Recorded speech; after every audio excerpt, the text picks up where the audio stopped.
Hello fellow Star Wars fans, welcome back to the channel. My name is Starrapter. I'm here to talk about some Star Wars comics, giving you the rundown, the recap on everything that happened in these two issues from Marvel. We have, first of all, D-Squad, and we have Dr. Aphra. If any of that sounds interesting to you, make sure you go ahead and subscribe to the channel so you can be part of an awesome Star Wars positive community. So diving into the first one. This is our mini series. This is D-Squad, written, of course, by none other than Mark Guggenheim, with artwork by Salva Espin. This one's called Clash of the Droids.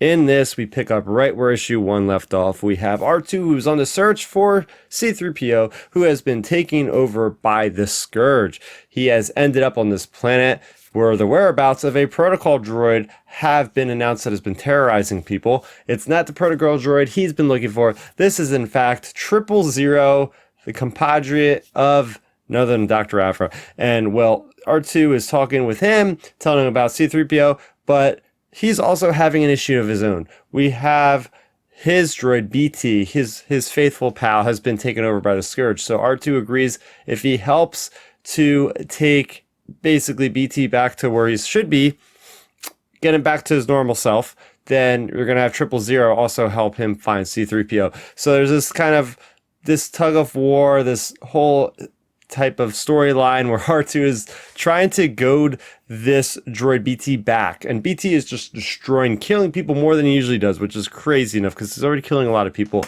And there's this whole trap that 000 and R2 set with a pod racer, nonetheless, to get BT to run through that coil of electricity that tightens together both of those pods, and it knocks him, renders him unconscious.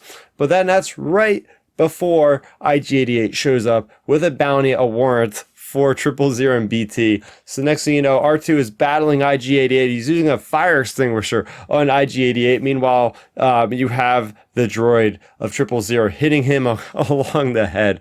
It's a lot of crazy stuff happening, and IG-88 basically takes out 000. And next thing you know, wants the help of R2. So R2 is helping IG-88 get these two droids knocked unconscious to where he's needing to deliver him to Milvain or whatever it is, which is a cool reference to a prior story with Dr. Aphra. And then next thing you know, 4LM shows up. Remember, he got basically sent off in an escape pod out of that facility in the Bounty Hunters issues. So now he is showing up, and it's just as it's like one thing after the other in this issue. And apparently 4LM wants the help of R2-D2, and so does one of these people that BT, basically the cyborg, also wants him. So there's a lot of things going on. This was like a very upbeat kind of adventure story, and I'm here for it because it really kind of contrasts a lot of the darker stuff that is happening throughout this galaxy. The Scourge is taking over everything.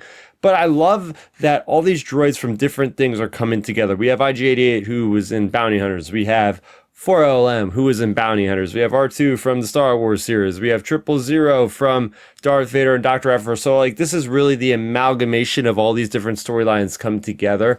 And the big thing for me on this one is we kind of find out how to get rid of the Scourge. Perhaps you just short circuit these droids to the point of them getting electrocuted heavily by something very, very high in power, and maybe, just maybe, that'll get the Scourge out of their system. So yeah, very much enjoyed this one. As I mentioned, we also have Dr. Aphra. This is issue number, what issue? 37. We're on issue number 37, everybody. Of course, written by Alyssa Wong. This one has two artists, has Minkyu Jang, as well as Jethro Morales. This one's called Flesh Resolved. In this one, we have Aphra, who has returned to Dominant Tag. Remember, they were investigating what's going on with these protocol or prototype droids that the Tag Industries had made, vying for power with the Separatists. And now they are on this ship. It's an experimental ship for the Tag Corporation, which is mainly manned by droids, and we already know what that's going to go like. So the droids start taking over. Dominant Tag is being a badass and using this shield technology and this kind of vibro blade-esque weapon she has to just start slicing through all these droids, and it's a lot of fun. Meanwhile, you have Dr. Aphra that is just trying to get out of there, and they realize they're gonna have to crash the ship. There's no more, they can't do anything, there's too many droids, they gotta just crash the ship on the moon.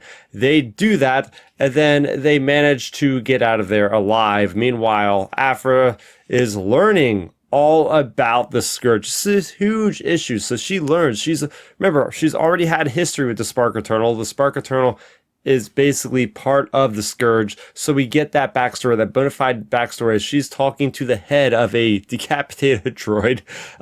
This droid is just giving her all this information because Scourge knows her, it's familiar with her, and she's able to coax this information out of this droid. She is the one that's able to realize the droids have a virus. So Aphra really does, and I remember saying this before, I think Aphra is going to be the solution to everything with the Scourge. I think she's going to have the ideas. Meanwhile, you have the rebel side of things. Remember, Princess Leia gave a mission to Magna Tolvan and her crew to go investigate a rebel vessel that has gone dark. And they get there and quickly realize it is taken over by the Scourge, and everybody is presumed dead in her squad. They take her because she's a cyborg. Remember, the Scourge wants to basically attack to the mind of a cyborg as a branch between the droids and the humans, or the organics in general. So yes, unfortunately they do get Tolvan, and the big cliffhanger at the end of this is it's not just Tolvan it has Lobot. It also has Byler Valance and Magna Tolvan, these three cyborgs. So it's crazy, you know, bounty hunters, we have Byler Valance. From Star Wars, we have Lobot. From Dr. Aphra, of Magna Tolvan. So are these characters going to be in the next issue? Is this where our crossover really starts to begin, with our characters jumping in from comic to comic? I really like this idea, but the overall horror vibe in this was great. Alyssa Wong is just fantastic with the horror. Anyway, this is what happened in these two issues. What'd you think? Let me know in the comment section down below. For more on Star Wars, you're in the right place. Go ahead and check out the rest of my content here. That's going to do it for me, Starrapter. Thank you so much for watching, and may the Force be with you always. Thanks for checking out the video. Please hit that thumbs up symbol. It helps me know that I'm making content that you guys enjoy. And if you enjoyed this video, I also include 2 videos down below you guys should check out. And please consider subscribing to this channel. It helps support me, and it notifies you guys of when I get new videos up on the channel. You can also contact me on Twitter, Facebook, and Instagram at Starrapter.